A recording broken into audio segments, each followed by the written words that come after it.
What is going on, everybody, and welcome to another edition of College Basketball Madness presented by Prime Sports World. And I am your host, Israel Rivera, here with Matt James for the Final Four preview. Man, it's culminated to come down to the last Final Four teams, and I cannot wait to cover it. But before we start the show, please like, share, and subscribe with the podcast here on Prime Sports World on Facebook, YouTube, and Twitch. And in case you missed us, you can catch us on all streaming platforms where podcasts can be heard. I dropped the link to that feed in the comment section. And in case you missed it, you can catch my Final Four preview on the Prime Sports World website at pswmg.com.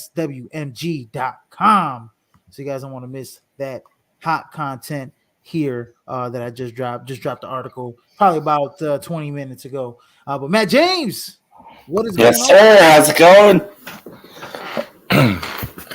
Not much. Look. Some very, a couple exciting games today. I know we should probably get into the first game that we're going to talk about because they're going to tip off in about 20 minutes here. So we'll talk about Purdue, number 1 Purdue versus number 111 NC State. This is a true David and Goliath matchup, in my opinion, even though both teams play in, really great respective conferences. Going off of the fact that NC State pretty much had to go on an ACC tournament run to make the big dance. They were a bubble team. If they didn't win the ACC tournament, they'd probably be playing in the NIT. And that's just they were one of the last four out, I think, in Joe Lunardi's bracket. But nonetheless, this team has played some of its best basketball. They're probably the hottest team in the nation, if not, one of the hottest teams next to probably UConn and Purdue. Purdue didn't win the Big Ten championship, but NC State, beating Duke, they beat in the ACC tournament. They ended up, I think they beat Duke.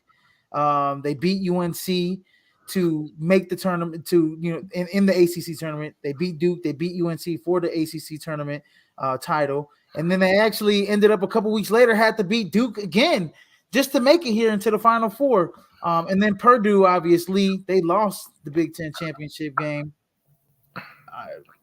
Here we go. They lost the Big Ten championship game against Wisconsin, but they didn't let that deter them or go into the tournament. They have been pretty much dominant all season long. So thoughts on this game? I guess I'll start with Purdue.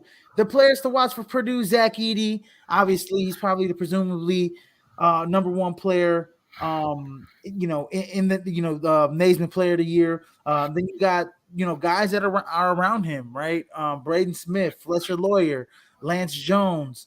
The Purdue Boilermakers have 5 to 6 guys, I believe, if I'm not mistaken, that shoot over 40% from 3-point range around Zach Edey. And that's, I think, coming in this year, that was a focal point for Matt Painter. When looking at a team, when trying to build a team around them. Here, we'll talk about the guys that Mason Gillis shoots 47.5%. Camden Heidi shoots 46% from 3. Fletcher Lawyer, 44%. Braden Smith, 43%. Miles Colvin, 43%. Miles Colvin, 42%. Lance Jones is a 35% shooter. So you literally have, 5 guys, with 6 guys, 5 to 6 guys that shoot close, 5 guys that shoot over 40% from 3, and 1 guy that shoots very close to 40% from 3. And that's big for Zach Edey because he just, gets a lot of that. He gets a lot of attention in the post. Yeah, absolutely. This is one of the best download to up top teams in the league. They can outshoot pretty much anybody in the country on any given night when these guys are hitting. They're a very dangerous team, and they've shown that throughout the season and in the tournament. Finally, Purdue is producing when it matters. So I had them going out early. But kudos to them. They've, overcome some obstacles that they've struggled throughout the years, and finally, Painter got a team that was able to get to this point and possibly the championship game on Monday if they can continue playing their style of ball here. Yeah, absolutely. Yeah, and I think it's a tough task for NC State, you know, to basically guard a guy that's been unguardable. All tournament long against Zach Edey. I say that with a smile on my face because my camera's off for some reason. I can't get it to work for some reason, but that's all right. Maybe I'll restart my feed and have Matt talk in a little bit so I can restart so my camera can work. Mhm. But NC State, you know, everything pretty much goes through their big man and DJ Burns, right? He's been, he's only 6'9". He's about, Zach Edey, he's gonna have about 6 to 7 inches on him, right? But he's probably, if not one of the more skilled big men in the nation, right? And this is what do I want to say? This is the for Zach Edey.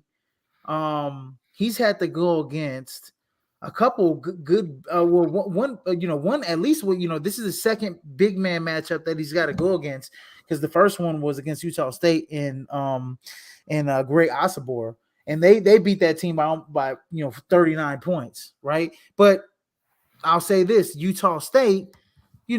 doesn't really Utah State doesn't really shoot a lot of threes or make a lot of threes. So that was just the best matchup. But in this matchup against NC State, I think with NC State can really, I mean, they're shooting over 40% from three in the tournament. I mean, since the ACC tournament, they've been shooting 40% from three in the tournament. And, they're not going to wow you on the perimeter. They're not going to, they're not going to, make the, crazy athletic plays, even though they're athletic on the perimeter. But like guys like DJ Horn, guys like Casey Morsell, guys like Michael McConnell, those guys make the right offensive play, and they play off of, DJ Burns. And that's why it's key, in my opinion, to try and keep him out of foul trouble in this game against Zach Edey.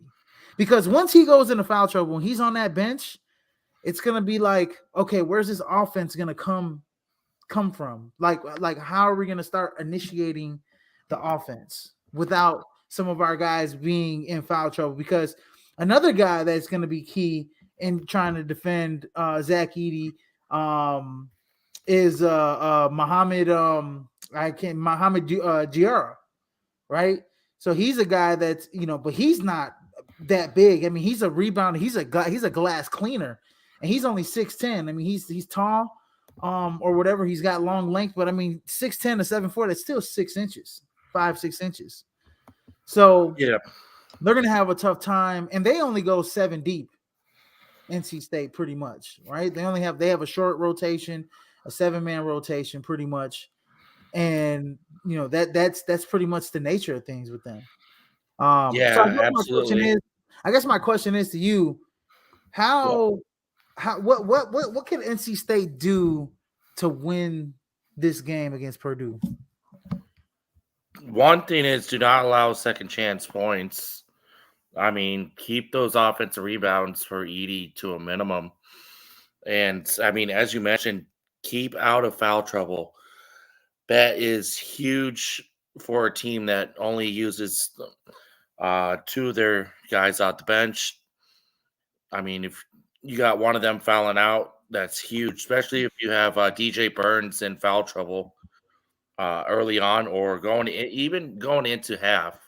If he picks up a couple of late first half fouls to kind of keep containing Edey, that's huge in itself. So keep the fouls to a minimum, and you got to win the boards. I mean, it's Yeah, not gonna be an easy task.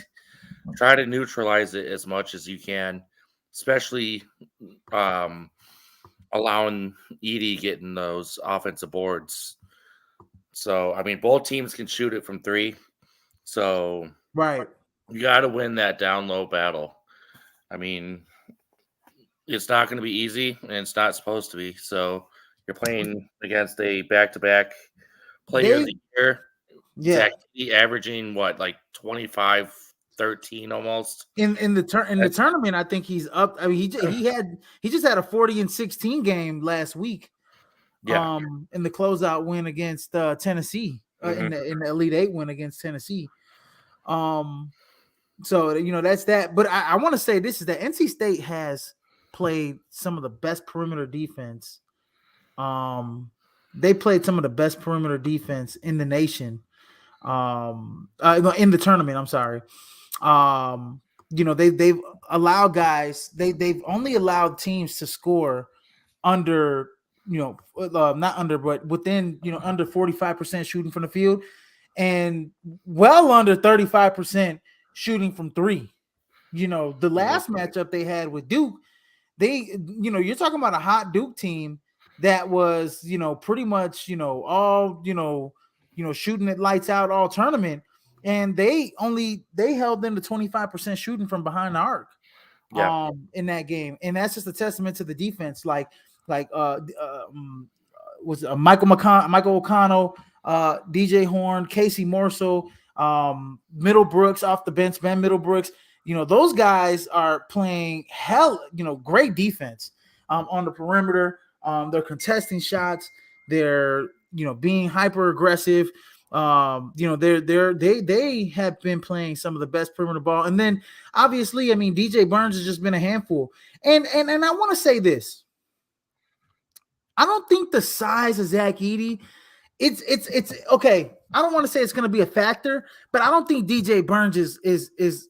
I don't think it'll affect him to the because Zach Edey really isn't that big of a shot blocker if you look at it, right? I mean, he hasn't really blocked a lot of shots in this tournament. In the last game, he had one block shot. I mean, he's not like he's become a better shot blocker.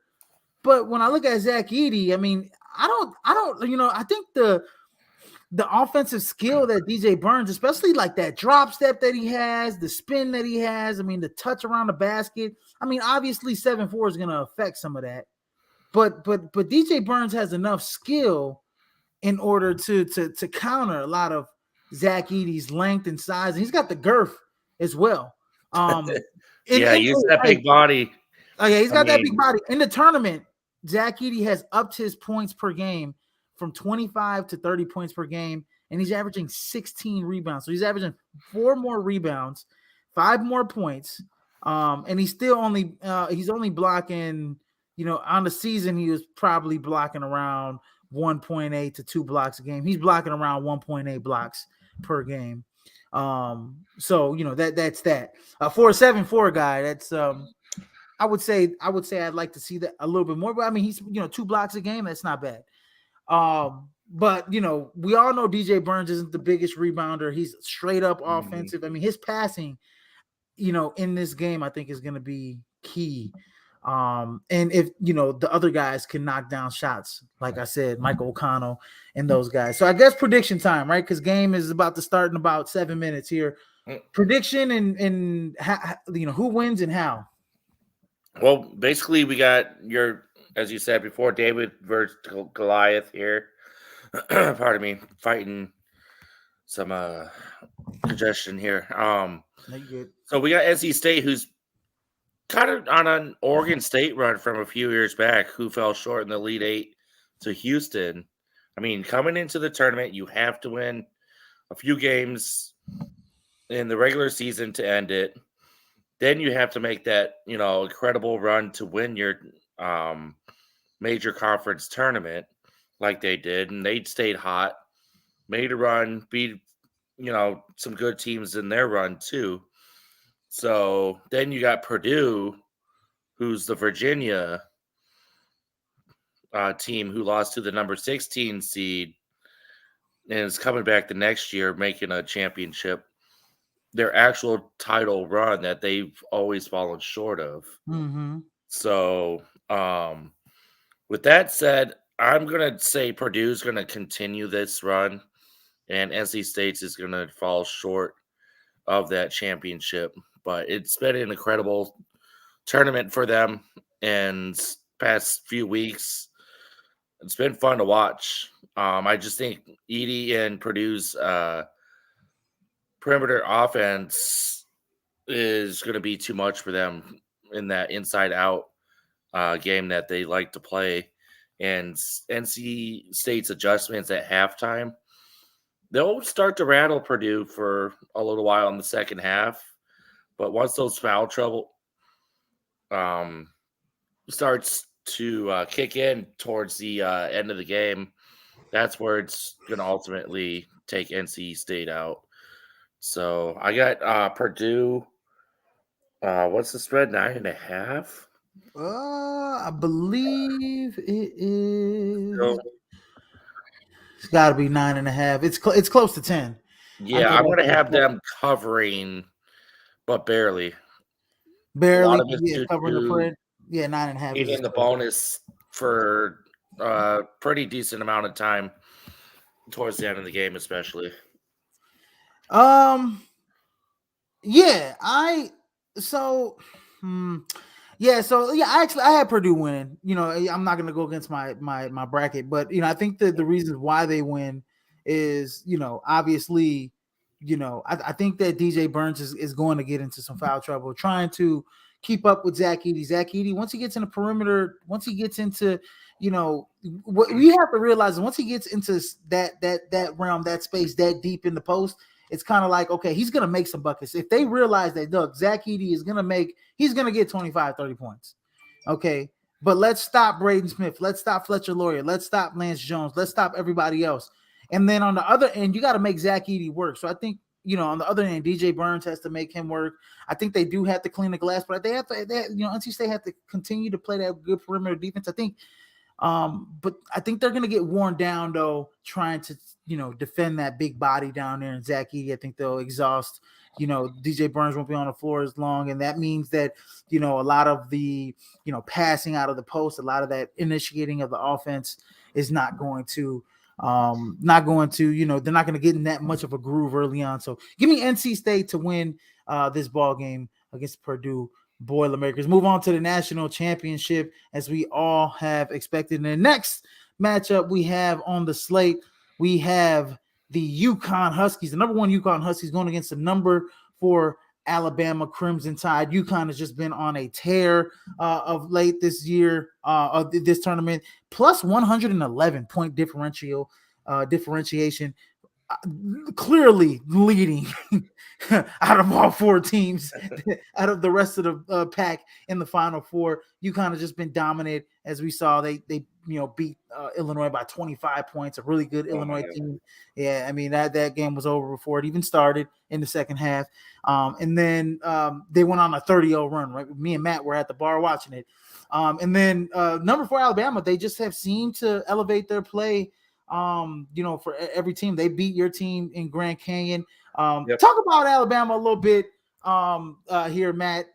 Let's see ways that Alabama can maybe, some of the things that they can do against UConn that would, make them successful in this game.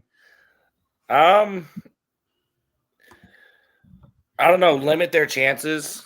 I mean, it's very difficult to figure anything out because UConn can adjust on the fly. As I mean, you and I saw. I mean, U of I held their ground as much as they could that first half, then just everything slid out. Alabama likes get up and down the court, shoot the ball, put some points up. They can be a feisty team at times, but UConn is so well rounded of a team on both sides of the court. The big key for them is possibly a shootout.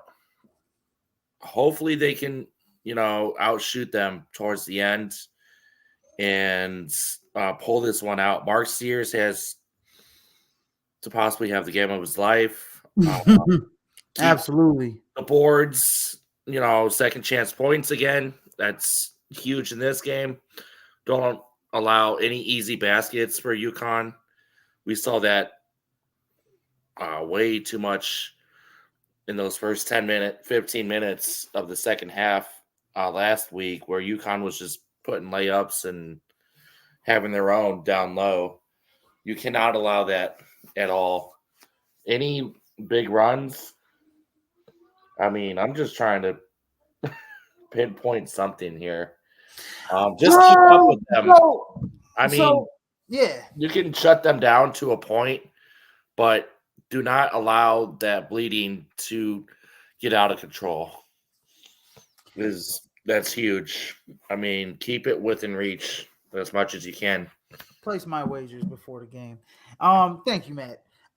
So this is my thing about Alabama is that in this turn, well, let's start with Mark Sears. He's the leader of their team. Obviously, he's been a leader all season for them, and he's actually upped his scoring from 21 to 24 to almost 25 points per game. So about 4 point difference in the tournament. The thing with Alabama is that they have, like I said, they've elevated just a little bit enough from the opponent that they faced. Rebounding wise, they have out rebounded every team that they played in the tournament besides North Carolina, and they were right there neck and neck with North Carolina. I think North Carolina was like +3 or +4 on the rebound. Actually, North Carolina won the turnover battle and they won the rebound battle, which is why everybody was so shocked that Alabama still won that game. Even though the margins were thin, a team that wins the rebound battle, the turnover battle, plus there's RJ Davis had a good game, Armando Bacot had a good game, and so you look at it and you're like, oh man, like how did Alabama win? They squeaked out a 2-point win, in that basketball game, and it's because they Grant Nelson had 24 and 12 with 5 blocks in that game. So he played tremendously well in that game. Alabama has, like I said, they've out-rebounded teams, but they've also, as a team, they've shot over 42% from three, I think it's like 44% or 45% from three throughout the whole tournament as a team. I think there's only one game, I believe, and I don't think it might have been against Grand Canyon that they shot under 40% from three. It might have, because their top 3-point shooter got hurt in the first half and was out the rest of the game. Yeah, I'm going back to look at that. But Alabama, if they're able to control the glass, if they're able to slow the game down a little bit, and they're able to, like I said, win the game on the boards, and they're able to make 3-point shots. Something that no team against UConn this year, against UConn in the tournament, has able to do. Obviously, Stetson's an outlier. They're 16 seed, but Northwestern wasn't able to do it. San Diego State struggled to do it on the perimeter, and definitely Illinois struggled to shoot from the perimeter. Can Alabama continue that against? I think it was against Clemson, Matt, where they didn't shoot. It was GCU was one of them. They shot 8 for 31, which is 25.8%. Okay, no, they shot 40 something. So it was against GCU where they didn't shoot 30%. So GCU, and we remember that game. We were watching that game. We are like, but GCU, GCU had all the chances to win that game. Anyways, we're not gonna go back down. We're not gonna go down that rabbit hole. I'm steering away from. We're gonna steer away from that because like I said, like I knew it. It was against GCU. They didn't shoot well, and GCU played really good defense. Actually, if we're gonna look at it, GCU has the same type of athletes, in my opinion, like what UConn's going to bring out, right? Like that's like a pre-cosm, like microcosm of what except UConn's going to make shots as opposed to GCU not making shots. Oh, they'll have actual plays being ran on the offensive right? yeah. Dan Hurley's going to actually run plays for them. So yeah, I think that obviously the players are wise. Donovan Clingan has averaged 3.5 blocks in the tournament. He's upped his scoring average as well. He's upped his rebounds. He's averaging 15, 10, and 3.5 blocks. He's literally been the man in the middle when it comes to their defense. Tristan Newton still averaging 6.8 assists. So he's the guy that's been initiating the offense, 6'5" guard, playmaker. He's been their playmaker all season. But there's the other guys. It's Alex Caravan. It's Cam Spencer. It's the freshman. McDonald's All-American Stephon Castle, you know what I mean? And it's the guys off the bench, right? Who gave them a big boost. So who was the kid that was dunking all over at U of I? Samson something. I can't remember his dang name off the bench, but he was having a hell of a game against Illinois. But it's their guys that come off the bench as well that give UConn that extra boost, right? They can go, they go 7-8 deep sometimes, right? Hamadou, what was it, Hassan Diarra, was it Samson Johnson, who had, he had 10 points and he had big points, right? Big, just game-changing game-changing dunks that just sucked the soul out of U of I. You know what I mean? On the perimeter, So yeah, UConn's a very tough team to beat. Very tough team to beat. And what's crazy against U of I is that they only shot 17% from three, but yet they beat them by 25 points, right? They beat them by 25 points. And I'll tell you this, 21 assists. They won the rebound battle. They won the assist battle, 21 assists to only 9 turnovers, right? And they were at the line, both them and Illinois were at the line 12 or 7. They shot the same for 12 or 17, but it was just the fact that they got stop after stop after stop after stop after stop. They only allowed Illinois in the last game in the Elite Eight to shoot 25% from the field, 26% from three. That's going to be the key, is that, perimeter defense on, against Alabama that is going to put them over the top in this game. And I just think it's going to be too much. I think, obviously I got UConn and Purdue in the national title. And that's the reason why. And I don't really know, for Donovan Clingan in this game, I know Nick Pringles, got good size. Grant Nelson has good size and length, and he showed that he could block shots. I'm not gonna do the same thing I did against UNC, where I said, "Oh my God, Alabama's gonna get destroyed in the post against UNC." I'm not gonna do that, because I thought that Grant Nelson and Nick Pringle weren't gonna be enough for Armando Bacot, and they were. And I think Grant Nelson is a guy that we got to look at, right? He's a guy that can block shots. He's got great length.